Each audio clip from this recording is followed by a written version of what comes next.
अभी एनडीए के सामने टिकने की स्थिति में महागठबंधन नहीं है। कांग्रेस को कैसे एडजस्ट करेंगे ये अपने आप में बहुत बड़ी बात है कि नीतीश कुमार जी के कंधे पर चढ़ के लालू यादव की पार्टी बची। लालू जी को भी समझ में आ रहा होगा, भले ही वो किसी आनी बेली खमानोचे वाली बात है। मुकेश सहनी जी कितने बड़े फैक्टर हैं वो तो पीछे के सारे चुनाव बता ही चुके हैं। एनडीए के पक्ष में बिहार में होने वाला है, तो पशुपति पारस जी को ना देखे, चिराग पासवान है। तरारी भी भाजपा के लिए कोई बहुत कंफर्टेबल सीट कभी भी नहीं रहा है।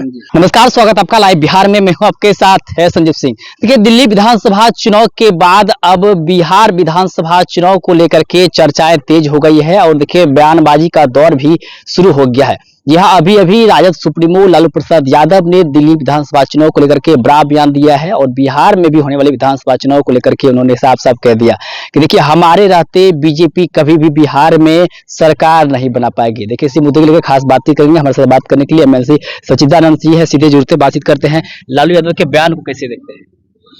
देखिए, लालू जी का जहां तक सवाल है, ठीक है, 15 साल जो जिस तरह का राज हो, जिसको जंगल राज कहा गया, उन्होंने चलाया। इसके बाद 2005 में जनता ने उन्हें नकार दिया। 2010 में तो लगभग पॉलिटिक्स से आउट ही कर दिया था। तो 2015 में ऐसा कहिए कि कुछ ऐसा संजोग बैठा कि नीतीश कुमार जी के कंधे पर चढ़ के लालू यादव की पार्टी बच गई। और फिर 2020 में लोजपा के उपकार के कारण कुछ सीटें सम्मानजनक आ गई। इस बार चूंकि महागठबंधन में रार है, लेकिन एनडीए में कोई रार या तकरार नहीं, तो इस बार जो समझ में आ रहा है कि लालू जी को भी समझ में आ रहा होगा, भले ही वो किसी आनी बेली खमानोचे वाली बात है, तो समझ में आ रहा है कि दिल्ली से बेहतर रिजल्ट एनडीए के पक्ष में बिहार में होने वाला है। इस बार 2025 में फिर से नीतीश, और शायद संख्या हो 225। अच्छा, क्या लगा आपने अभी भी एक चीज तो तय है कि 2010 से बेहतर परफॉर्मेंस तो होगा ही। तो 2010 में 206 था, तो 207 हो जाए या 225 हो जाए, लेकिन ये जरूर है कि 206 से कम तो इस बार नहीं होने वाला है। और राजद उस समय शायद 22 से 24 सीट जीता था 2010 में, हमारी समझ से उसके नीचे रहेगा। चिराग पासवान की पार्टी को लेकर अभी आपने कहा कि चिराग पासवान की बदौलत जो है आरजेडी को उतना सीटें मिली है। चिराग पासवान इस बार साथ हैं, लेकिन बात करें तो पिछली बार बीजेपी के साथ मुकेश सहनी भी थे। इस बार मुकेश सहनी एनडीए में चले गए, महागठबंधन साइड चले गए हैं। देखिए, मुकेश सहनी जी कितने बड़े फैक्टर हैं वो तो पीछे के सारे चुनाव बता ही चुके हैं। मुकेश सहनी जी कोई बड़ा फैक्टर नहीं है, चिराग पासवान है। चिराग पासवान ने ये 5 सीटों पर चुनाव लड़के 5 का 5 100% स्ट्राइक रेट से जीत कर दिखाया। इसके बाद झारखंड में भी बहुत डिफिकल्ट सीट मिला था, जीत कर दिखाया। दिल्ली में उसका परफॉर्मेंस रिपीट नहीं कर पाए, हो सकता है कि समय कम मिला हो या जो क्षेत्र मिला वहां पर उनकी मजबूती नहीं थी, जो भी कारण रहा हो, तो इस चलते दिल्ली छोड़कर बाकी देखिएगा तो उनका स्ट्राइक रेट 100 आउट ऑफ 100 है। बिहार विपक्ष के लोग कहते हैं दिल्ली में चिराग पासवान को बीजेपी ने हरवाई है, जदयू के भी खत्म नहीं, ये सब बातें लोग कहते रहे कि झारखंड में क्यों नहीं खत्म कर दिया, और 5 सीटें लोकसभा में देने की जरूरत क्या थी?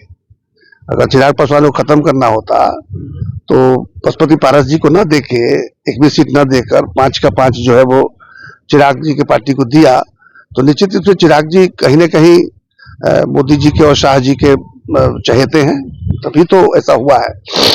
और ये गठबंधन जो है अभी नीतीश जी के साथ में आरजेडी का, लोजपा का, राजनीति बोल रहे हैं, जेडीयू के साथ में बीजेपी का, लोजपा का और हम का, ये सब जो गठबंधन है 5 दलों का, ये 5 दलों जो 5 उंगलियों का मिलकर एक मुट्ठी बना हुआ है। तो इस मुट्ठी के सामने ना पंजा टिकने वाला है और न लालटेन जलने वाला है। ये चुनावी साल है, लालू यादव खुद जो है फील्डिंग कर रहे हैं, क्षेत्र में उतरे हैं, कभी मुसलमानों के बीच जाते हैं, वोट मांगते हैं, अलग अलग जगह जा रहे हैं और तेजस्वी यादव को मुख्यमंत्री बनाने की बात कर रहे हैं।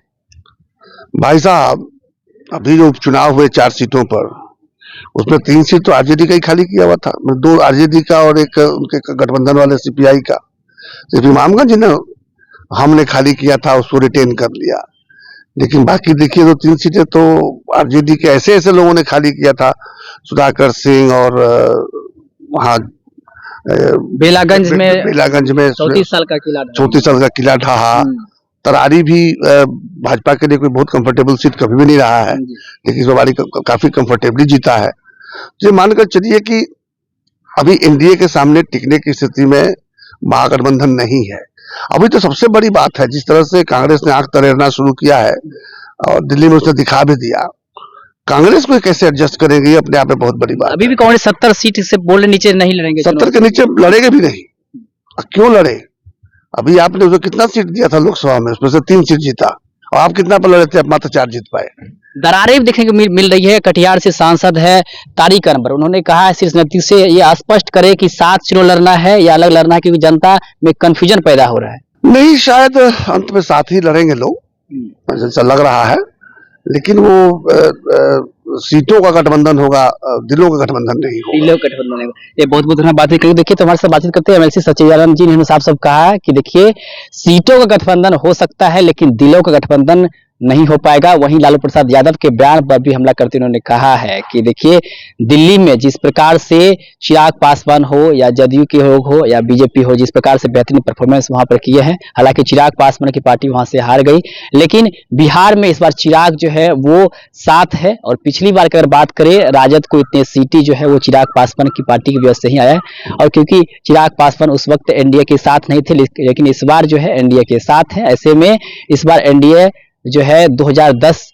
में जितने सीटें लाए थे उससे भी ज्यादा सीट इस बार एनडीए को आने वाला है। अब देखने वाली बात होगी, चुनावी साल है, क्या कुछ होता है। हर अपडेट आप तक पहुंचाते रहेंगे। देखते रहिए लाइव भी। आप सभी का बहुत बहुत धन्यवाद।